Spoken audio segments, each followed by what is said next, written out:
Hello students, आज की class में हम लोग ग्रामर का जो आपका फर्स्ट टॉपिक है दी सेंटेंस वो स्टडी करेंगे।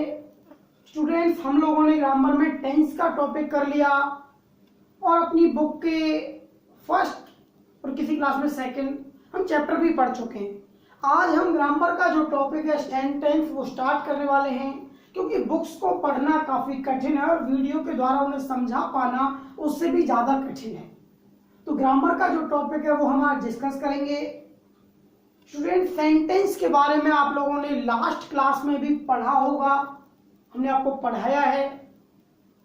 जैसे हम घर में रहते हैं और जो हमारा घर होता है वो ईंटों से बना होता है, उसी प्रकार आपका जो सेंटेंस होता है वो मिलकर बना होता है शब्दों से। अगर हम ये सीरीज पूरी देखें, ये पूरा क्रम देखें, तो आप हिंदी में जानते हैं कि सबसे पहले आपके वर्ण से बनते हैं आपके शब्द, शब्दों से बनते हैं आपके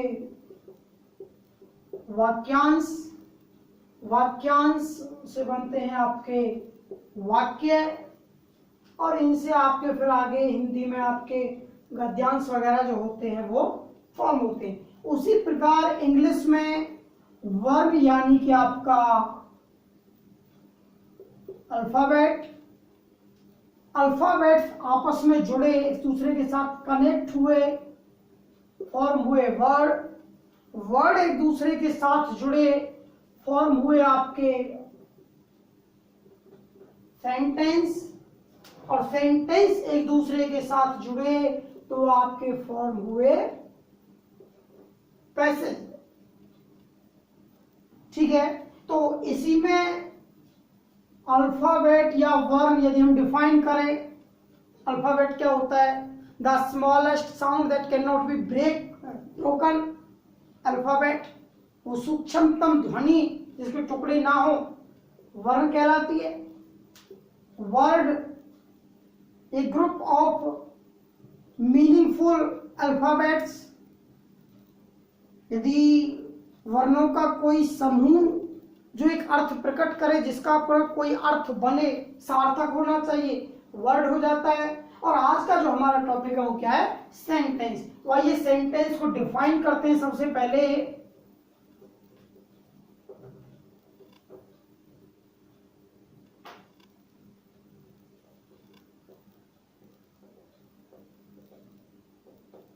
डेफिनेशन हो जाएगी आपकी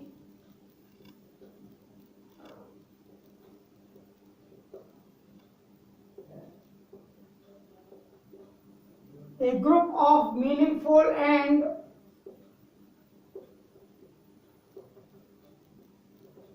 systematic words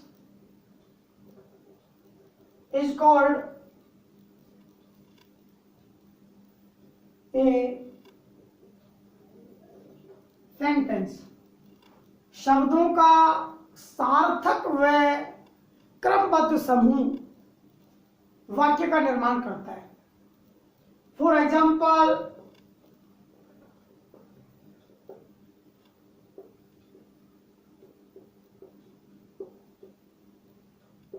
Ram goes to school. आगे होता है आपका टाइप्स ऑफ सेंटेंस। यदि टाइप्स ऑफ सेंटेंस की हम बात करें तो स्टूडेंट्स अलग अलग बुक में अलग अलग दे रखे हैं। यहां पर आप मेनली 4 टाइप्स पढ़ेंगे। There are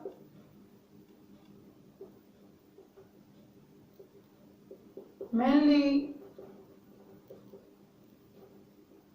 4 types of sentence. मुख्यतः वाक्य के जो प्रकार हैं मॉडर्न ग्रामेरियन के अकॉर्डिंग वो 4 माने गए। इसमें आपका जो फर्स्ट होता है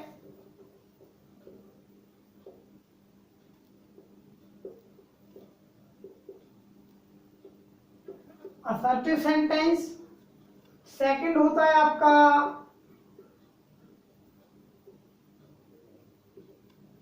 interrogative sentence,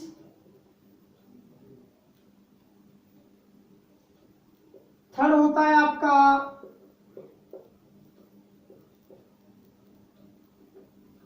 imperative sentence,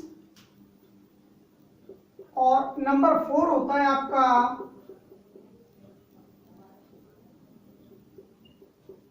exclamatory sentence. तो ये मेनली आपके 4 टाइप्स होते हैं सेंटेंस के।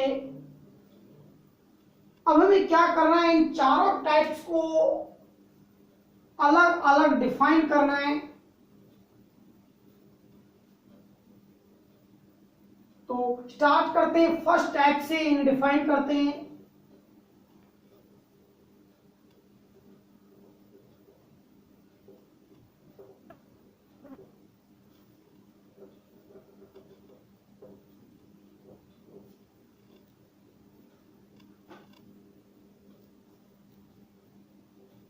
नंबर फर्स्ट हमने ले लिया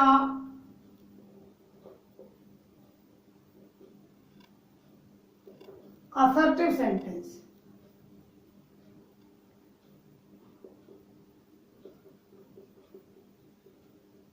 This type of sentence is used to give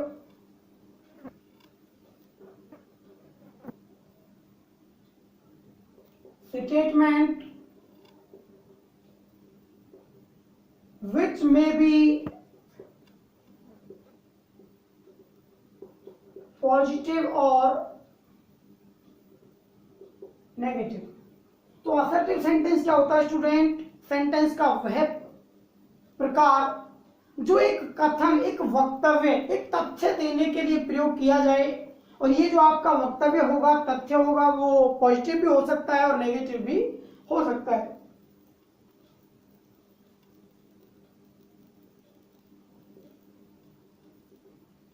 next line से आपका assertive sentence is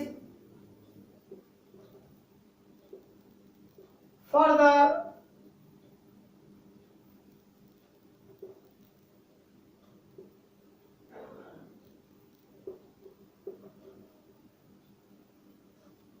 classified in 2 types।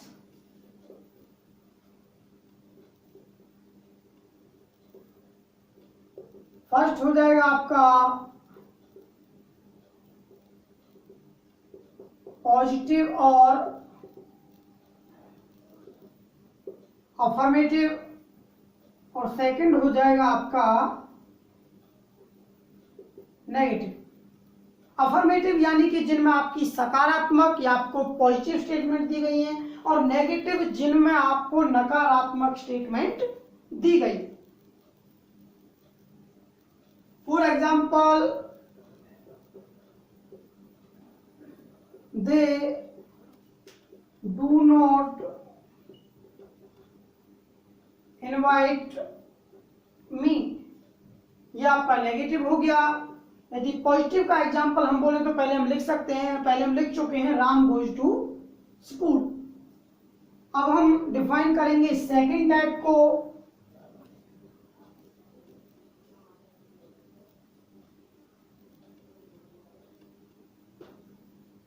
अच्छा स्टूडेंट, असर्टिव सेंटेंस में कोई नहीं, आगे होगा आपका second interrogative.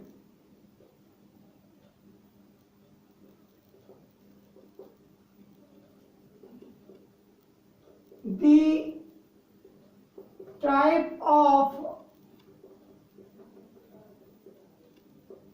sentence which is used to ask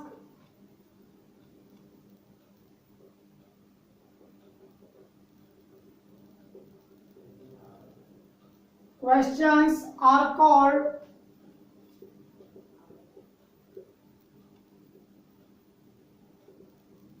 interrogative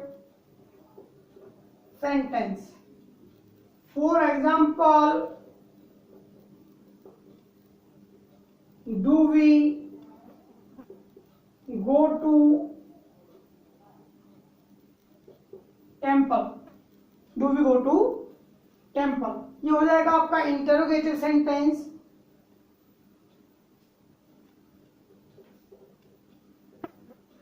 यदि हम बात करें इंटरोगेटिव सेंटेंस आइडेंटिफिकेशन की, तो recognition,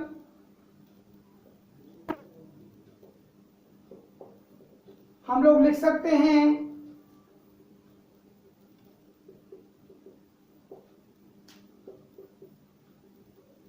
question mark is used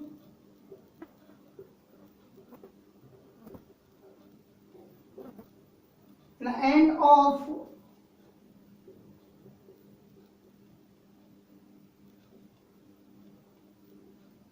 interrogative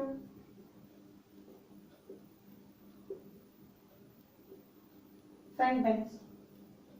प्रश्नवाचक वाक्य के अंत में क्वेश्चन मार्क का प्रयोग किया जाता है।